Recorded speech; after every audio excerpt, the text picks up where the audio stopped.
Welcome to Media Center Ukraine. My name is Svetlana Cheparenko and we will talk about support for Ukraine and defense cooperation with a delegation from European Parliament's Committee of Security and Defense. They came to Kyiv and spent it here 2 days, so we will hear about this visit, what meetings did we have and what are results of this meeting. I'd like to introduce Marie-Agnes Strack-Zimmermann, Chair of European Parliament's Committee on Security and Defense. So, Mrs. Marie-Agnes, welcome to Media Center Ukraine, and I hope you will introduce your colleagues. Yes, and also tell us about this visit and these results. Yes, thank you very much for your interest. It's a great honor and pleasure to be here. So thank you for coming to this short press point. Afterwards, we have to go to the train. So we are a delegation of the European Parliament's Committee on Security and Defense. Our committee is focused on the need to urgently strengthen European defense, and that includes Ukraine defense, as a result of Russia's brutal war of aggression against Ukraine. So we are close to the 4-year mark in this full-scale war of aggression. Yet Ukraine stands proud in defense of Russia's war economy, illegal acts including killing civilians, kidnapping children, terrorizing this population with attacks on energy and infrastructure. Ukrainians are showing all of Europe and the world their courage in the face of such atrocities. You are not only defending your homeland, but all of Europe. And we heard a lot very often that they tell us and said to us, thank you very much, but we say to the Ukraine people, thank you very much, because you are fighting for peace and freedom in whole Europe. So today, my team includes members from the biggest European political parties representing different countries. Let me introduce them, and they will also contribute to this discussion. First of all, Wouter Beke from Belgium, Tobias Sven Mikser from Estonia, Tobias Kremer from Germany, and Pierre-Romain Thionnet from France. I'm from Germany too. So our visit took place as we are told that progress is being made on the peace talks in Abu Dhabi. We hope this will lead to a just and sustainable ceasefire and end to Russia's war of aggression. But we cannot just hope. We must act now and in future, like we did in the past. Europe must continue to strengthen Europe's defense. This also means full support to Ukraine's defense and military needs, because there can be no security in Europe without security in Ukraine, without a just and sustainable peace that recognized Ukraine's sovereignty and territorial integrity. First and foremost, we came to show our solidarity, and we came to listen to what Ukraine needs to defend itself. This is necessary to ensure Europe delivers for Ukraine, including through the work the European Parliament is doing to adopt legislation and budgets to strengthen our defense, provide military support to Ukraine, and to integrate Ukraine's industry into the European defense industrial base. Most recently, this includes historic new defense programs like called EDIP and SAFE, and a new support loan of 90 billion euros, with the majority of 60 billion dedicated for Ukraine's military needs. This shows our political commitment will not stop even after 4 years of this terrible illegal war. We will stand with Ukraine and ensure it can achieve peace through strength. We also visited the CSDP EU Advisory Mission, OYAM, which is playing a practical role in assisting Ukraine in its EU membership to progress in the area of civilian security sector and on the rule of law roadmap.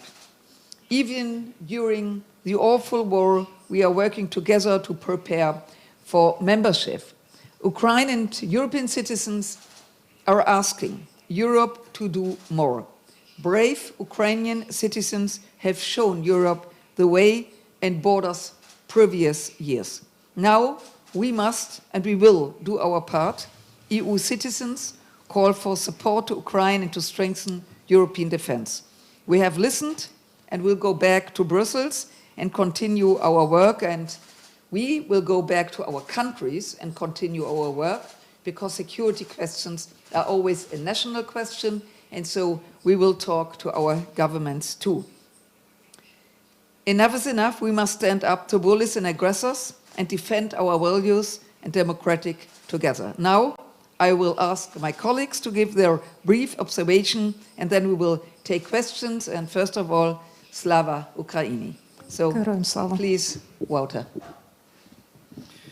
Yes, thank you. When we were preparing this mission last week, the President of the United States announced that he had become a ceasefire with the President of Russia. And so we thought this will be an easy mission in this week, a mission without blackouts, a mission without problems on heating, a mission without alert systems saying that there are attacks coming on, drone attacks or missile attacks coming on Kyiv. But not of this. This week there was the attack on the heating system here in Kyiv.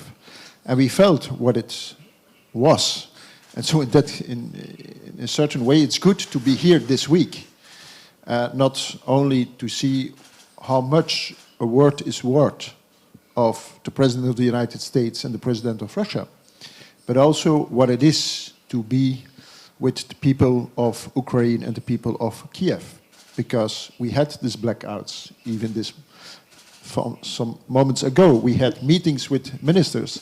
We could not use the lifts, but we had to take the chairs 7 floors. We had meetings with ministers. We had a lunch today in a bistro with our Bosch, with the Minister for European Affairs, in taking our coats on and just heating us up with the Bosch soup, marvelous soup. But these are the conditions in daily life for the Ukrainian people and for the people here in Kyiv. And so it was good to feel what it is. And it's also good because we had a lot of meetings, a lot of contacts. And you give us a lot of homework. As the president of our mission said, homework about how to fill in this European defense community and what is the contribution of Ukraine in this. What about the relations with Ukraine and the European Union? What with Ukraine as becoming member of the European Union, and what with all the obstacles that we have to tackle, because there are obstacles, but we have to tackle them in one way or another. And so I think that it was very good to be here, to feel how it is day to day in these turbulent situations, and we go back to Brussels with this homework. Thank you. Sven. Yes, thank you very much. We knew that we would be coming to Kyiv during one of the most difficult humanitarian situation during these last four years, and most, if not all of us, have been here several times since the full-scale invasion started. And I must say that we have been, first of all, super impressed by the resilience and defiance and optimism of everyone we've met. And we know that Ukraine will emerge from this war victorious. And we know that Ukraine does have supporters in Europe. There's very broad, virtually consensual support among the main political forces in Europe, among the national capitals of the member states. And we in the European Parliament have been very strongly pushing to see that Ukraine be fully integrated into all the new defense initiatives, into all new defense industrial instruments of the European Union.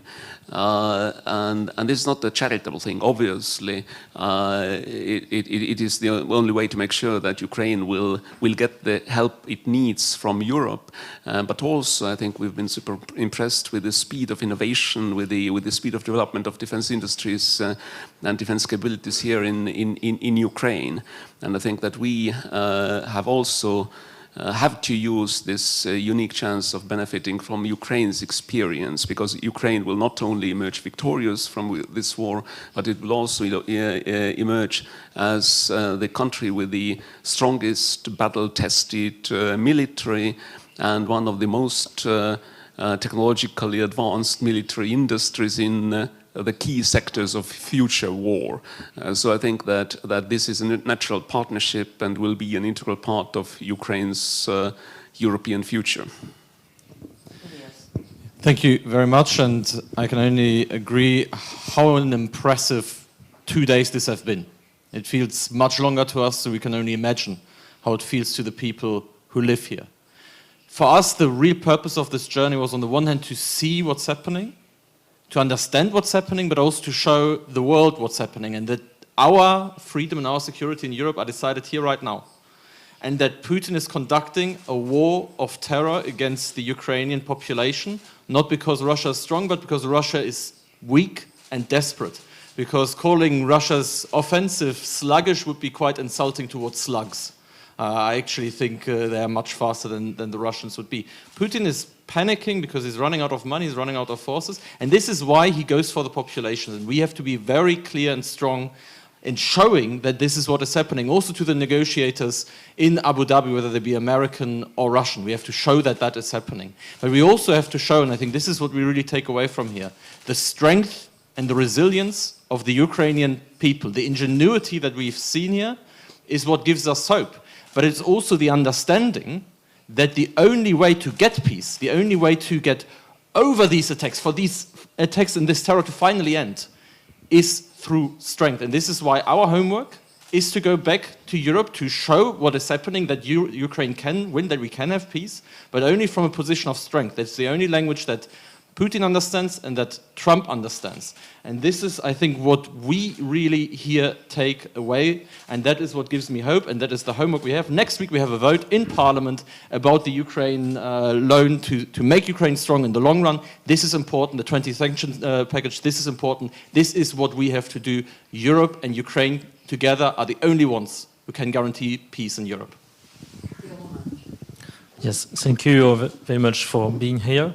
And in my turn, I will say that it was very important for us to show this solidarity with Ukrainian people, inhabitants of Kyiv also, because in the very difficult situation due to weather and the increasing strike and drone attacks by Russian attackers, so it was important for us to be here. And as my colleague has said, we are quite impressed by the resilience of Ukrainian people. We have meeting with authorities, but also with civil society, with Ukrainian, and they adapt on every situation. They every time find an innovation to adapt to new circumstances, and it is very impressive how Ukrainians do not want to say nothing to Russian. And I think it is also a lesson for Russia, for Vladimir Putin, to now go seriously to negotiation table, because we saw every day, every meeting, every discussion, Ukrainians want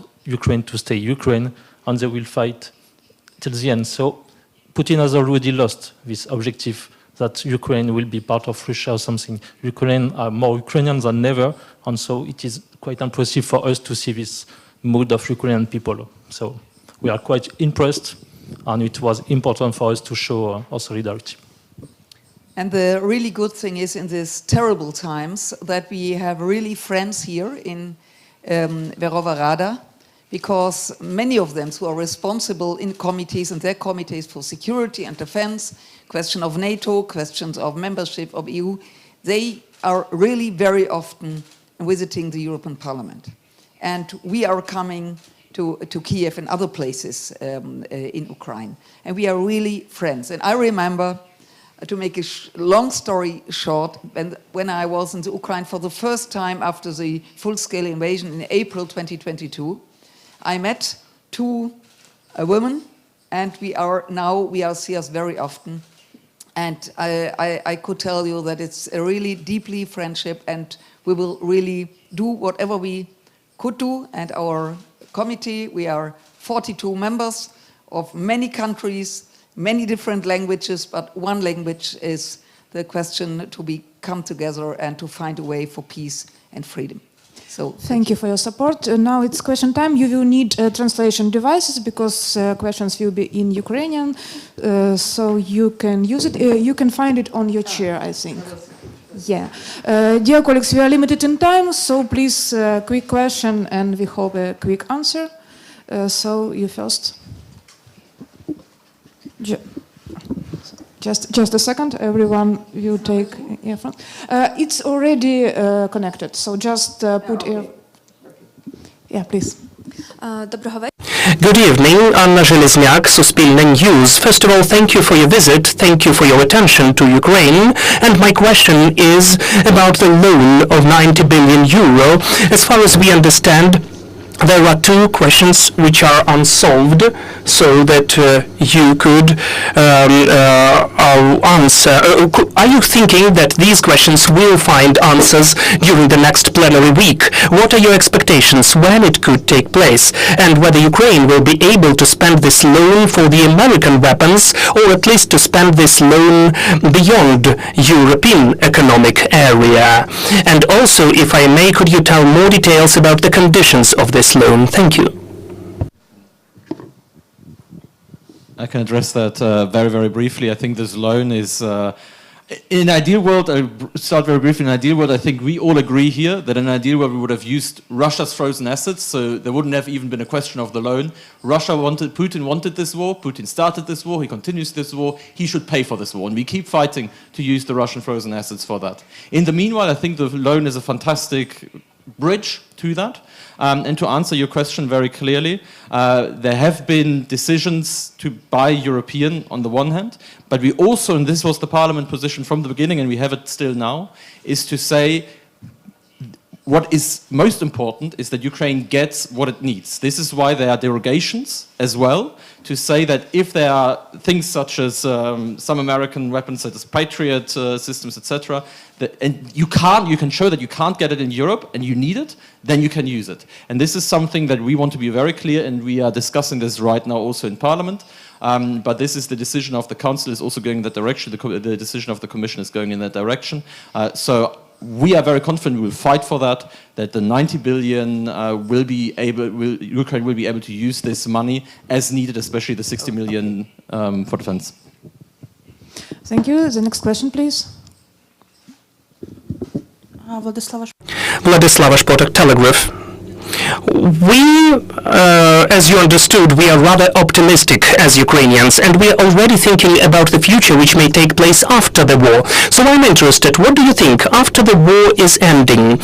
Whether the European partners will go on help Ukraine with the weapons, and also will they go on helping to form stronger army, and as we could share some experience with European countries? Because we know from our countries that now our armies is learning what your army is doing. Because the first time, terrible enough, after the Second World War, that we see a really full aggression, I always say a 360-degree aggression, because it's not just a simple one, it's you see the hybrid war, you see the cyber war. So yes, we learned still, our companies learned, our soldiers learned, and you could be sure that it's a very important partnership working together, especially in questions of military, but also in questions of economic. And I know there are many European companies are here already to see what's going on, and to see what's going on, you have to be close to the front line. Thank you. You had a question, I think, here. Dmitro Khiluk, Union Information Agency. I have the question to Marie-Agnes about the compromise between Ukraine and Russia. Many people speak about the compromises at the negotiations. What compromise can be achieved according to your perspective? Is it possible at all? And maybe it could be that Ukraine refuses to use some of its territories in exchange for peace with Russia, and then all of those security guarantees which we are promised by the EU and the US, and the huge money which we are promised in the end of the war after we achieve the peace. Thank you. Thank you for your question. First of all, it's a decision of the Ukraine. If there is any kind of compromise, I tell you the truth, I have definitely no idea what compromise it could be, because how my colleague said, Russia is an aggressor and Russia has to go immediately.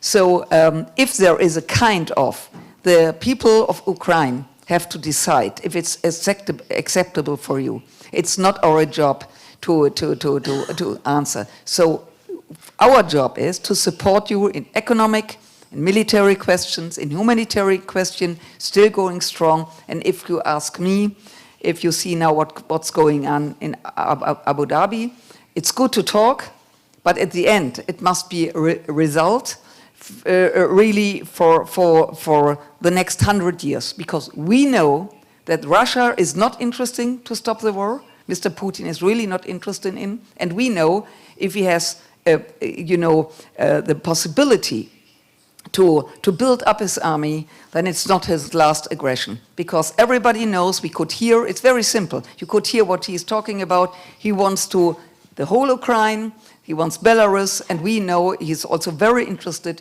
in the Baltic states. And so it's in our interest that Ukraine will win the war, because then the possibility for young people, our children, grandchildren, is to live in a free and secure world. But at the end, it's your decision of the people who are fighting and the people who are living in Ukraine. Any more questions, colleagues? Yes, the last one, please. Today, some of your colleagues mentioned that there would be the discussion of another sanctions package against Russia. What are the sanctions? And could you tell more details about that? And when can we expect that it is adopted? What was speaking today? Okay. Yes, there will be a next sanctions package. Obviously, the restrictive measures are something that need to be agreed between all the 27 member states. So it's an intergovernmental decision that will have to be taken by consensus. But we know that areas where the sanctions regime can be strengthened and tightened have been defined.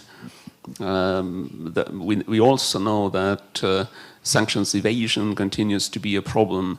From the parliament side, I believe that we believe that large Russian energy companies can be sanctioned more tightly. There also is the issue of sanction evasion and possibility of secondary sanctions, or putting more pressure on those countries that do continue to buy in large quantities Russian gas and oil, or countries that through which sanction evasion takes place. So these are some areas, but obviously the EU sanctions regime is a living thing. We have to constantly look for new ways to weaken Russia's ability to continue waging this murderous war. Thank you very much. Thank you for your answers, for coming to Media Center Ukraine, and we hope that results of visiting your visit of Kyiv we will feel very soon, and most important, Russia will feel very soon. So thank you again. I remember we talked with delegation from European Parliament's Committee on Security and Defense, and see you on the next meetings and events.